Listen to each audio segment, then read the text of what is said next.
और हाँ, आंध्रा के साथियों, साथी पप्पू जी ने कहा जो हमारे बिहार के मुख्यमंत्री जी के साथ हुआ है, सावधान रहना।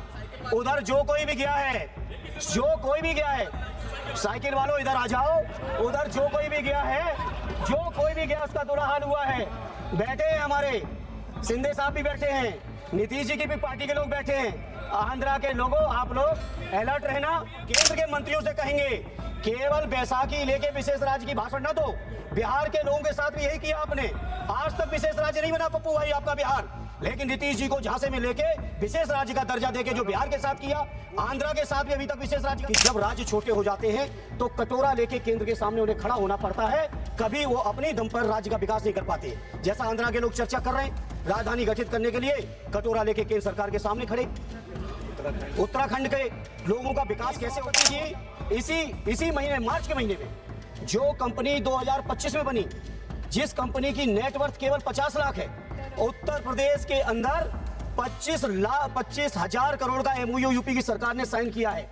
ये इन्वेस्टमेंट कहीं यूपी जैसा ना है। ये आंध्रा के लोगों, आप लोग ख्याल रखना। यस, धर्मेंद्र यादव जी। अच्छा,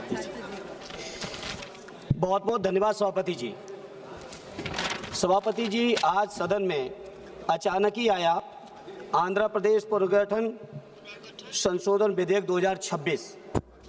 यद्यपि बेहतर होता पहले से नोटिफाइड होता तो और व्यापक चिंतन करने का भी समय होता, मौका होता, लेकिन ये जिस रूप में भी बिल आया, मैं अपने नेता आदरणीय अखिलेश यादव जी और अपनी पार्टी की ओर से इस बिल का समर्थन करता हूं। सभापति जी, समर्थन तो करता हूं, लेकिन समर्थन के साथ साथ कुछ सवाल हैं। हमारी पार्टी का सवाल है आंध्रा के साथियों से, विशेषकर टीडीपी और एनडीए के लोग जो सत्ता चला रहे हैं या जिन्होंने विधानसभा से प्रस्ताव पारित किया है। बहुत स्वाभाविक तौर पर आंध्र प्रदेश का सबसे बड़ा शहर विशाखापट्टनम स्वाभाविक राजधानी के तौर पर डेवलप हो रहा था, और अगर उस स्वाभाविक राजधानी को आपने स्वीकार किया होता तो आज जो बहुत सारी चर्चा चल रही कि इतनी जमीन की जरूरत पड़ रही है, इतने खर्चे की जरूरत पड़ रही है, इतने लाख करोड़ इन्वेस्टमेंट की जरूरत है, अगर आंध्रा के साथियों ने, वहां की सरकार ने ये फैसला लिया होता तो आज ना तो इतनी किसानों की जमीन की जरूरत पड़ती, न इतना पैसा खर्च करने की जरूरत पड़ती जो कर्ज लेके आपको लेना पड़ रहा है, शायद नहीं पड़ती अगर आप लोग विशाखापट्टनम डेवलप करते। लेकिन हमारे नेता आदरणीय अखिलेश यादव जी चाहते हैं देश का हर राज्य विकसित हो, और स्वाभाविक है राज्य की व्यवस्था चलाने के लिए बिना स्थायी राजधानी के कोई व्यवस्था चल नहीं सकती। इसलिए देर से ही सही एक स्थायी राजधानी की जो पहल की है उसका हम अपनी पार्टी की ओर से पूरा का पूरा समर्थन करते हैं। सभापति जी, जहां हम समर्थन करते हैं वहीं सवाल बहुत गंभीर हैं। जैसा कि टीडीपी के साथियों ने भी कहा, बीजेपी की तरफ से भी सीएम रमेश जी ने कहा कि इतने किसानों ने अपनी जमीन दे दी। किसानों ने जमीन दी, ये किसानों का बड़प्पन है, लेकिन जमीन लेने से पहले सरकार को यह सोचना चाहिए कि जो 2013 का भूमि अधिग्रहण बिल अधिनियम पास हुआ इसी सदन से, क्या 4 गुना मुआवजा आपने किसानों को दिया है? क्या उसके साथ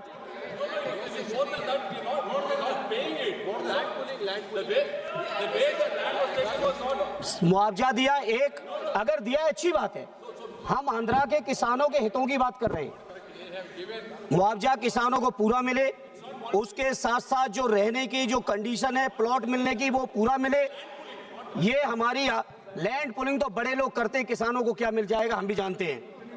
बड़े बड़े लोग लैंड पुलिंग करके सरकार को देते हैं, किसानों को मिलना चाहिए, ये मेरी पार्टी की तरफ से मांग है। अगर आप दे रहे हैं तो बहुत अच्छा, और नहीं दे रहे हैं तो इस पर आप विचार कर लेना। दूसरा सभापति जी, सीएम रमेश जी ने कहा कि उनके अपने क्षेत्र में 5 लाख करोड़ के एमओयू और इन्वेस्टमेंट आ रहा है। सीएम रमेश जी ने कहा उनके अपने क्षेत्र में, आपकी अपनी कॉन्स्टिट्यूंसी में आ रहा है, बहुत अच्छी बात है। कहीं यूपी जैसा ना आए। सही बात है। यूपी में क्या हुआ सभापति जी, 15,000 करोड़ के एमओयू साइन हुए, और 15 लाख करोड़ के, और बड़ी जिम्मेदारी से कह रहा हूं 1500 करोड़ भी कहीं इन्वेस्टमेंट नहीं हुआ है। अभी माननीय सभापति जी, इसी महीने, मार्च के महीने में जो कंपनी 2025 में बनी, जिस कंपनी की नेटवर्थ केवल 50 लाख है, उत्तर प्रदेश के अंदर 25,000 करोड़ का एमओयू यूपी की सरकार ने साइन किया है। ये इन्वेस्टमेंट कहीं यूपी जैसा ना है, ये आंध्रा के लोगों आप लोग ख्याल रखना, क्योंकि उत्तर प्रदेश के अंदर जानकारी है, आप अपने जवाब में दे देना, जानकारी है मुझे पूरी। इसे आज इस मौके पर कहना चाहता हूं, जहां 54,000 करोड़ एकड़ लैंड आप लैंड परचेज कर रहे हैं। दूसरी बात, जिसके नाम पे पूरे देश का चुनाव लड़ा गया, महीनों पहले महीनों बाद तक 24 घंटे लाइव चलाया गया है। राम मंदिर के निर्माण को अयोध्या में आरडी अवधेश जी बैठे हैं। अयोध्या के किसानों तक को उनको जायज मुआवजा नहीं दिया गया है। जो हमारे उत्तर प्रदेश के किसानों के साथ हो रहा है, बैठे टीडीपी के साथी, पुराने गठबंधन के साथी रहे, ये जो हमारे उत्तर प्रदेश में हो रहा है, कहीं भाजपा की संगत में जाके आंध्रा के किसानों के साथ ये आप न करना, ये हमारी आपसे प्रार्थना है। इसलिए सभापति जी, जहां ये इन्वेस्टमेंट का सवाल है, और हाँ, आंध्रा के साथियों, साथी पप्पू जी ने कहा जो हमारे बिहार के मुख्यमंत्री जी के साथ हुआ है, सावधान रहना। उधर जो कोई भी गया है, जो कोई भी गया है, साइकिल वालों इधर आ जाओ, उधर जो कोई भी गया है, जो कोई भी गया उसका बुरा हाल हुआ है। बैठे हैं हमारे शिंदे साहब भी बैठे हैं, नीतीश जी की भी पार्टी के लोग बैठे हैं। आंध्रा के लोगों, आप लोग अलर्ट रहना, ये हमारी आपसे मांग है। माननीय अध्यक्ष जी, मैं अपनी पार्टी साहब से 2 मिनट बात करूंगा, ज्यादा नहीं। विशेष दर्जा राज्य तमिलनाडु, आंध्रा का जो विशेष राज्य का दर्जा है, मैं अपनी पार्टी की ओर से कहना चाहता हूं, श्रद्धेय नेताजी ने छोटे राज्यों की स्थापना का हमेशा विरोध किया है, और सैद्धांतिक तौर पर उन्होंने कहा है कि जब राज्य छोटे हो जाते हैं तो कटोरा लेके केंद्र के सामने उन्हें खड़ा होना पड़ता है, कभी वो अपने दम पर राज्य का विकास नहीं कर पाते। जैसा आंध्रा के लोग चर्चा कर रहे हैं, राजधानी गठित करने के लिए कटोरा लेके केंद्र सरकार के सामने खड़े। उत्तराखंड के लोगों का विकास कैसे हो पाया वो हम जानते हैं। शुरुआत में केंद्र सरकार राज्य गठन के साथ तमाम तरीके की रियायतें दे देते हैं, टैक्स फ्री, इस तरह का औद्योगिक क्षेत्र बनाएंगे, ये भी करेंगे, वो भी करेंगे, और 10 साल से ज्यादा किसी राज्य को सुविधाएं केंद्र देता नहीं है, और अंततोगत्वा उस राज्य के विकास पर बहुत असर पड़ता है। इसलिए सभापति जी, मैं श्रद्धेय नेताजी की जो सोच रही है, उस सोच का मैं समर्थन करते हुए मैं पूरे देश के लोगों को कहना चाहता हूं, ये छोटे राज्यों की चर्चा, छोटे राज्यों की सोच, छोटे राज्यों की मांग से दूर रहें।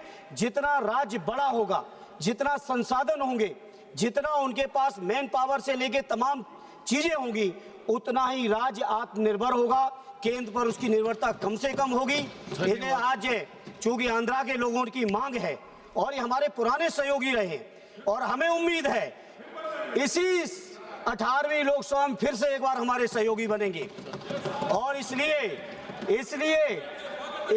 इनको जो विशेष राज्य की मांग है, उस विशेष राज्य की जो मांग है उसका हम समर्थन करते हैं, और केंद्र के मंत्रियों से कहेंगे केवल बैसाखी लेके विशेष राज्य की भाषण न दो।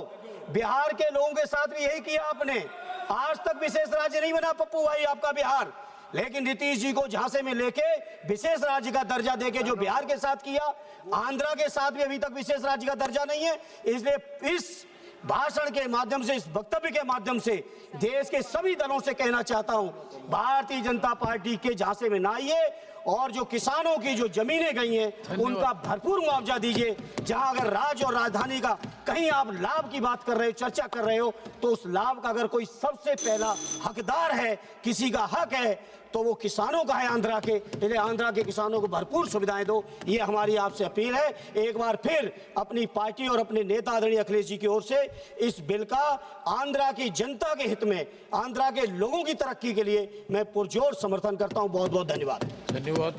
Next speaker Shri R Raghu.